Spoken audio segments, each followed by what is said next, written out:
കേരള സർക്കാരിൻ്റെ ഇപ്പോൾ ലേറ്റസ്റ്റ് ഒരു സേനയാണ് ഹരിത കർമ്മസേന. പരിസരം ശുദ്ധിയാക്കുന്ന ഒരു സേന.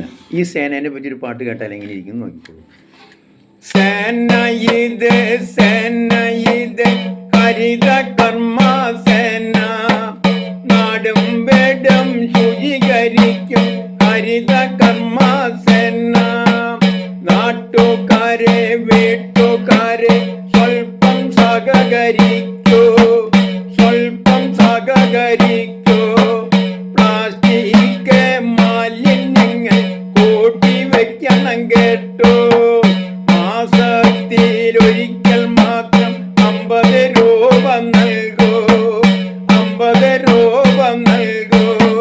വീടും പരിസരങ്ങൾ വൃത്തിയാക്കി വെക്കൂ. രാജ്യത്തെ രക്ഷിക്കാനായി സൈന്യം